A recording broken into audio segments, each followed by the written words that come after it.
Elshinta News and Talk.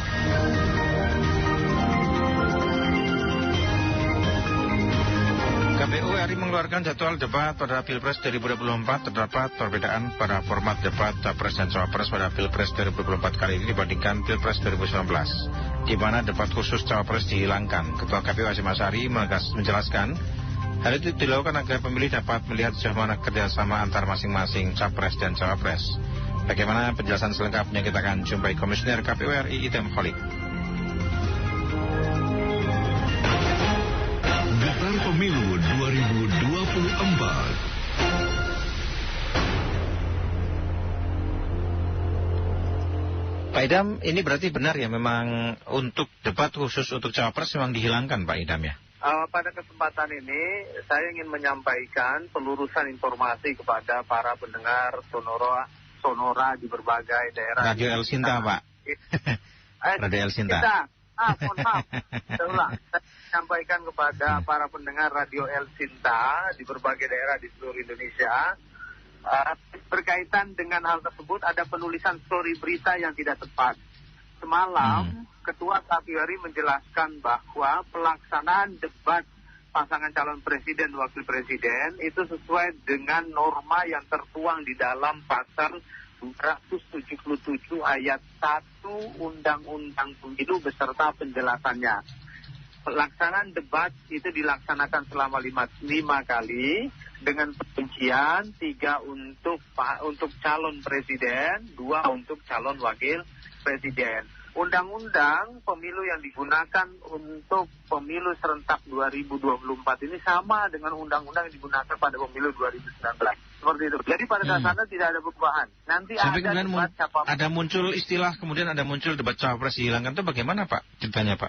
Semalam beliau di grup wartawan menulis secara eksplisit.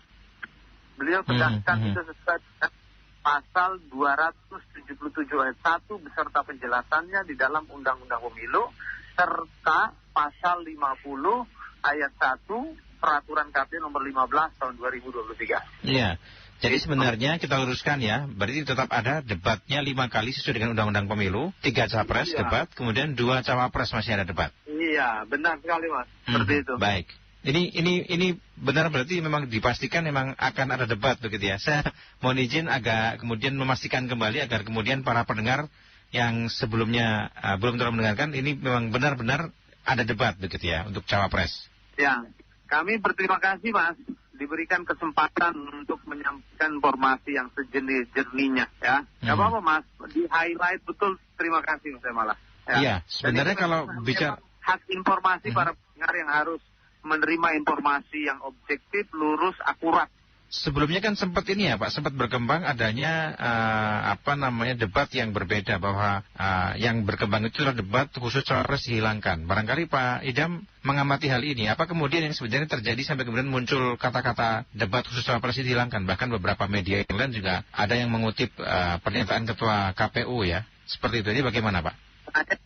Saya sih memang belum mendengar maupun melihat ya video rekaman ataupun file rekaman dari apa yang beliau sampaikan ya kepada pers. Tapi semalam di grup wartawan yang kebetulan tergabung dalam grup wartawan pemilu itu beliau menegaskan bahwa debat itu dilaksanakan sesuai peraturan perundang-undangan. Itu yang saya baca sendiri semalam. Dan beliau juga sempat menyampaikan, ini kenapa bisa seperti ini. Intinya gitulah ekspresi beliau kepada kami ya, kepada para anggota. Gitu. Dan beliau tegaskan baik di grup internal maupun di grup para wartawan juga sama. Insya Allah tidak ada yang berubah Mas. Debat pertama akan mulai kapan berarti Pak? Sampai kapan debat itu akan dilakukan? Agar lebih akurat, sebentar saya buka catatan dulu. Ya. Saya juga boleh undang pendengar ya sambil Pak Idam ini ya membuka catatan. Pendengar kami juga mengundang Anda, barangkali boleh silakan untuk bergabung bersama kami. Mumpung kita berbincang langsung dengan Komisioner KPU RI Bapak Idam Holik ya, Divisi Teknis Penyelenggaraan KPU RI Idam Holik. Silakan Anda berbincang bersama kami via telepon 9.000 atau pesan singkat 081186543 untuk berbincang berkaitan dengan debat ya. Jadi tadi sudah diluruskan pendengar bahwa debat capres cawapres masih tetap ada, 5 kali debat, 3 capres dan 2 cawapres. Ya 2 kali, maksudnya 3 kali debat capres dan 2 kali debat cawapres. Nah ini akan ada 5 kali dan saya ingin menanyakan sebenarnya jadwalnya ini berarti kan akan dimulai mulai Desember ini berarti ya. Iya, jadi berdasarkan apa yang dirumuskan oleh KPU, 5 kali debat tersebut, itu debat pertama akan dilaksanakan pada tanggal 12 Desember 2023, debat kedua akan dilaksanakan pada 22 Desember 2023, debat ketiga akan dilaksanakan 1 Januari 2024, debat keempat akan dilaksanakan 21 Januari 2024, dan debat kelima akan dilaksanakan 4 Februari 2024. Itu sudah menyusun jadwal rencana pelaksanaan debat tersebut. Untuk tema-temanya apakah ada kekhususan Pak? Biasanya kan kalau debat kan masing-masing tema pasti ada ya. Yang 3 kali debat itu apakah yang 3 debat awal nanti untuk capres dan 2 untuk cawapres atau bagaimana sebelum saya ke tema Pak? Ya terkait dengan hal tersebut nanti secara resmi KPU akan tuangkan itu ya dalam dokumen kebijakan kami. Ini ada rancangan tema di setiap debat. Nah, debat pertama itu temanya membahas hukum, hak asasi manusia, pemerintahan, pemberantasan korupsi, dan penguatan demokrasi. Debat kedua dengan tema pertahanan, keamanan, geopolitik, dan hubungan internasional. Debat ketiga dengan tema ekonomi kerakyatan, digital, kesejahteraan sosial, investasi, perdagangan, pajak, keuangan pengelolaan dan APBD infrastruktur. Debat keempat, energi, sumber daya alam, sumber daya manusia, pangan, pajak, karbon, lingkungan hidup, agraria, dan masyarakat adat. Debat kelima dengan tema teknologi informasi, peningkatan pelayanan publik, hoax, intoleransi, pendidikan, kesehatan, ya, dan ketenagakerjaan. Jadi semua tema yang pertama nanti tanggal 12 Desember, hari Selasa berarti itu ya, sekitar 10 hari lagi.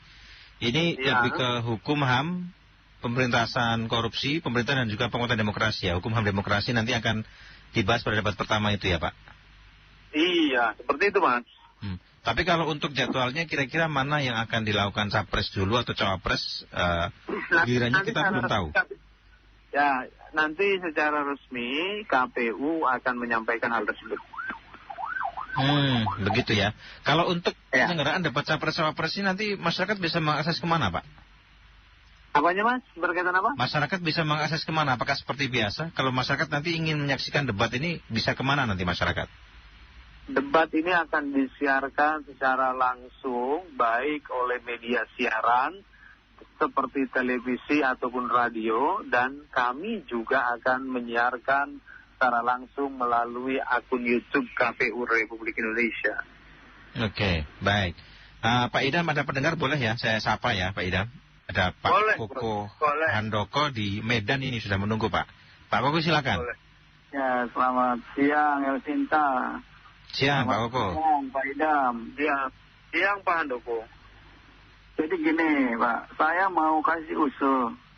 Ini kan debat kita nih ya, dari Presiden SBY, Presiden Jokowi 2 kali sama lawannya. Waktu itu debatnya itu kayaknya kayak bimbel aja gitu, kayak bimbingan belajar aja. Coba debatnya itu Pak, coba dirancang Pak debatnya itu yang seru gitu. Istilahnya mereka menyampaikan visi misi, lalu lawannya itu mengkonter gitu. Saya kasih usul aja misalnya pertama kayak pemain kayak ini ya, kayak tim sepak bola ya. Misalnya Pak Prabowo didebatkan dulu sama Pak Ganjar, lalu Pak Prabowo didebatkan lagi sama Pak Anies, lalu Pak Anies sama Pak Ganjar, kayak gitu. Debatnya 2-2 aja dulu, jangan sekali 3-3 gitu.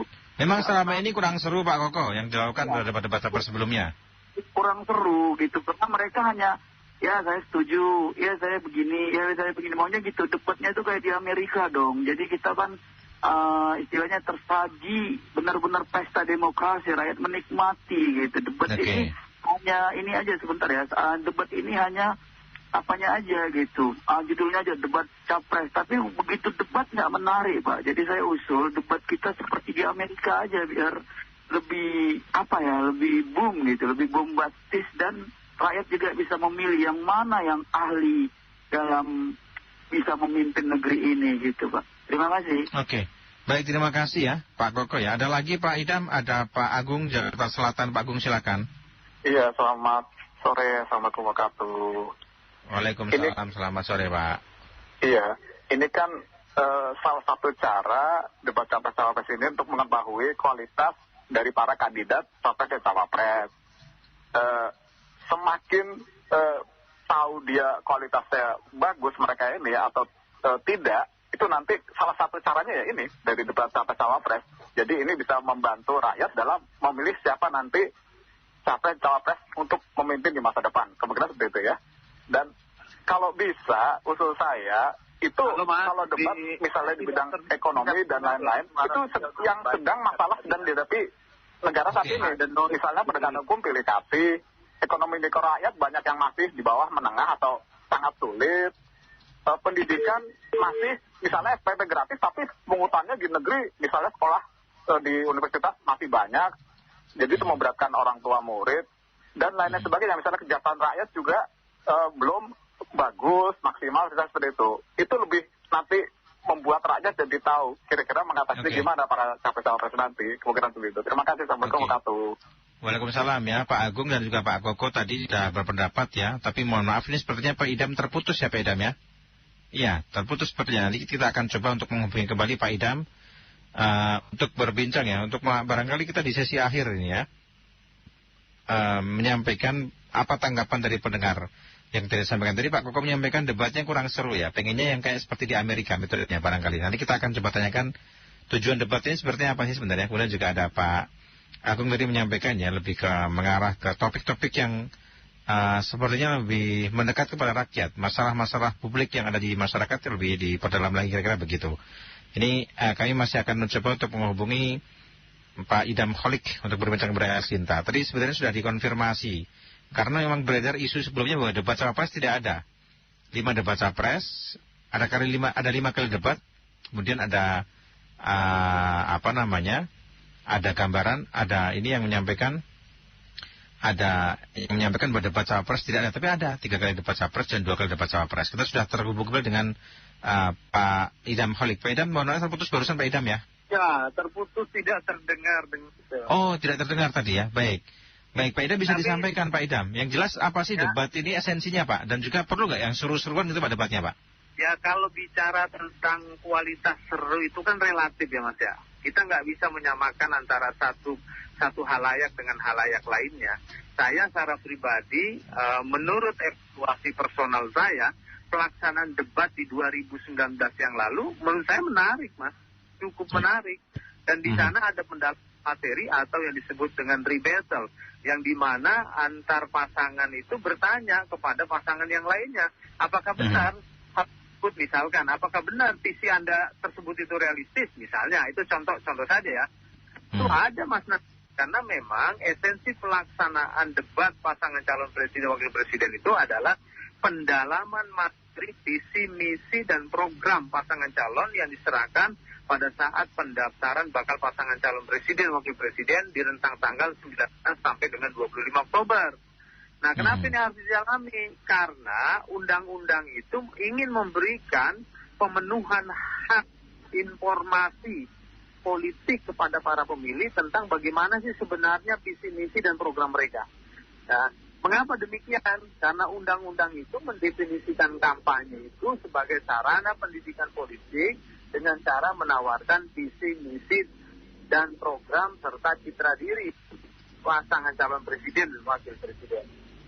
Jadi pelaksanaan debat ini dalam rangka pemenuhan hak asasi manusia, ya, khususnya atas informasi mengenai visi misi, program dan citra diri pasangan calon presiden dan wakil presiden. Ya, jadi mereka nanti dalam mengambil keputusan elektoralnya di TPS mereka sudah dengan penuh keyakinan siapa di antara pasangan calon itu yang menurut pribadi pemilih ini layak gitu loh. Iya, kira-kira nanti apakah model yang sama ya, dari battle tadi akan digunakan pada debat Pilpres kali ini, Pak? Insya Allah, Mas, insya Allah. Karena tujuan debat itu pendalaman, ya, pendalaman visi dan program. Jadi agar lebih mendalam menjadi wajar seorang peserta lainnya itu bertanya kepada peserta debat lainnya. Dulu di 2019 kan begitu juga. Baik. Ada tidak kemudian nanti metode-metode baru atau kemudian cara debat yang nanti akan ada program baru dalam debat kali ini yang barangkali ini agak berbeda, Pak? Seperti apa, Pak Idam? Ya, nanti hal yang demikian itu akan disampaikan kepada publik. KPU dalam waktu dekat juga akan membentuk panelis dan moderator. Nah, nanti di sana akan digodok secara teknis. Yang jelas, debat yang menarik itu adalah satu sarana yang penting bagi KPU dalam rangka agar pemilih Indonesia dapat mengikuti kegiatan ini dari awal hingga akhir. Dan memiliki kesan, ya, sehingga mereka semakin terkukuhkan untuk menggunakan hak pilihnya di TPS. Oke, baik. Baik, terima kasih ya. Terakhir, Pak, ada pesan yang mau disampaikan kepada pendengar, Pak? Kunci sukses pemilu itu adalah partisipasi. Dan saya meyakini karena kita sudah menyelenggarakan pemilu sebanyak 12 kali, saya sangat yakin pemilih Indonesia semakin matang, ya. Dan oleh karena itu, pastikan kita semua berpartisipasi khususnya dalam menggunakan hak pilih kita. Ya, pemilu untuk kepentingan kita semua, pemilu untuk kepentingan bangsa dan negara. Baik, terima kasih sudah berbincang bersama kami, Bapak. Selamat siang, Pak. Selamat siang, Mas. Makasih. Demikian benar wawancara kami bersama dengan anggota komisioner atau komisioner KPU Divisi Teknis Penyelenggaraan KPU RI, Idam Khalid. Elshinta News and Talk.